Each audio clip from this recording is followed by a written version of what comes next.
जो आप न्यायाधीश हैं, मुख्य न्यायाधीश मध्य प्रदेश सरकार के, वहां क्या भी बस हमारी यही प्रार्थना है, धर्मो रक्षति रक्षिता। जो धर्म की रक्षा करता है, धर्म उसकी रक्षा कर लेता है। मनुष्य जीवन का परम लक्ष्य है भगवदानंद। ये सब छूट जाएगा, आपका पद छूट जाएगा, आपका शरीर छूट जाएगा, आपका वैभव छूट जाएगा, आपका संबंध छूट जाएगा, सब ये छूट जाएगा। और वो कुछ समय के लिए है, ये सब कुछ समय के लिए है। लेकिन हमारा निरंतर आनंद बढ़ता रहे और हम पतित ना हो, क्योंकि ये 70 वर्ष 80 वर्ष, उसमें भी 40 50 तो चले गए। अब कितने मिनट रह गए, कितने सेकंड रह गए, हमें पता नहीं। और वो सेकंड ऐसा होता है जो सब विध्वंस कर देता है, सब छूट जाता है। इसके बाद आप जाएंगे, आपका नाश नहीं होता, आप अविनाशी हैं। ये शरीर और इस शरीर का नाटक जितना है वो यहीं रह जाता है। ये मायाकृत नाटक है। पति पत्नी पुत्र परिवार पद प्रतिष्ठा, ये मायाकृत है, ये सच्चिदानंद नहीं है, ये त्रिकाल सत्य नहीं है, ये अनित्य है, ये नित्य नहीं है। इस अनित्य से हमें नित्य की प्राप्ति कर लेनी है। अपने पद के कर्तव्य को पूजा बना लेना है और भगवान को वो पूजा समर्पित कर देनी है। बस इसी से भगवत प्राप्ति हो जाएगी। अर्जुन जी को कह रहे हैं युद्ध रूपी पूजा कर। गले काटना जब पूजा हो सकती है, तो हम अपने न्याय को धर्म से युक्त करके दोषी को दंड देना ही है। ना किसी का भय और ना किसी का प्रलोभन हमको विचलित नहीं कर सकता है। और निर्दोष को बचाना ही है, पक्का बचाना है। कोई भय या कोई प्रलोभन मुझे हमारे न्याय से विचलित नहीं कर सकता। ये निष्ठा आपके अंदर बनी रहे और भगवान का नाम स्मरण, तो ये अनित्य क्रिया से नित्य सच्चिदानंद की प्रसन्नता प्राप्त हो गई। यही जीवन का परम लक्ष्य है। अपने अपने कर्तव्य कर्म के द्वारा यदि हम धर्म पूर्वक पूजा करें तो हमारा पूरा देश सुखी हो जाए।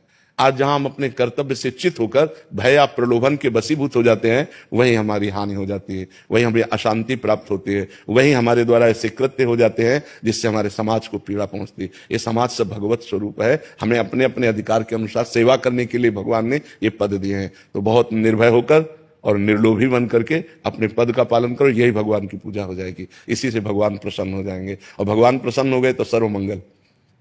क्योंकि हम मनुष्य ही बनेंगे ऐसी गारंटी नहीं है। 83,99,999 योनियां और है। अगर हमसे चूक हो गई तो यहां का जिसके लिए हम चूक कर रहे हो तो सब यहीं रह जाना। ये ऐसा देश है, बहुत भयावह देश है। मृत्यु लोक बहुत भयावह देश है। अब हम जितने जिन जिन से प्यार कर रहे हैं सब छूट जाएंगे। जो जो हमने मेहनत करके कमाया वो सब छूट जाएगा। जितना शरीर को प्यार किया, राग किया, वो भी छूट जाएगा। यहां है क्या? किसी व्यक्ति को ऐसे देश भेजा जाए कि तुम खूब कमाओ, सब व्यवस्था करो, लेकिन जब वहां से निकाले जाओगे तो निर्वस्त्र करके निकाले जाओगे।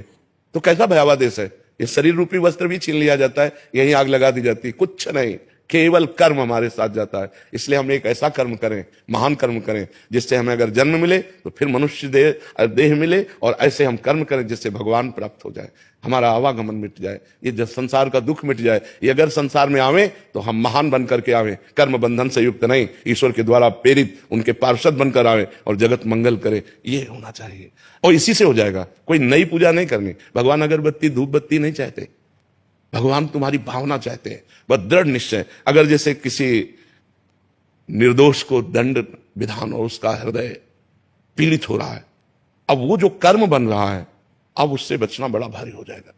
तो हमको सपोर्ट मिलता है कि हे भगवान, मैंने तो कुछ देखा नहीं, जैसा वकील प्रमाण देते हैं उसके अनुसार हम निर्णय करते हैं। भगवान हमारे निर्णय को आप देख लीजिएगा। नाथ, मेरा इसमें दोष नहीं, मेरे सामने जो प्रमाण है उन्हीं प्रमाणों के अनुसार हम आपकी प्रेरणा से निर्णय करते हैं।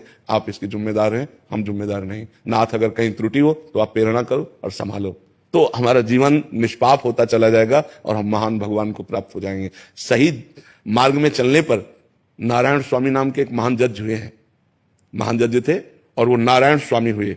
उनके रोम रोम से भगवान का नाम कीर्तन चलता था। तो ऐसा नहीं है कि हमको भगवान की प्राप्ति के लिए कोई और वेश या कोई और क्रिया करनी पड़ेगी। इसी क्रिया से हो जाएगी। बस धर्म पूर्वक कीजिए और खूब नाम जप कीजिए। अभी पदवी से पहले ये आपका आशीर्वाद, अभी पदवी अपने बैठे नहीं है तो उससे पहले आपका आशीर्वाद देने के लिए आए कि आप आशीर्वाद देके अब उस पदवी पे बिल्कुल बिल्कुल बैठे नहीं है। बिल्कुल ठीक है। और मुझे राम नाम की अखंड भक्ति का आशीर्वाद आप अपने ओर से मेरे को आशीर्वाद ये दीजिए। मुझे राम नाम खूब राम राम जपिए, खूब राम राम जपिए।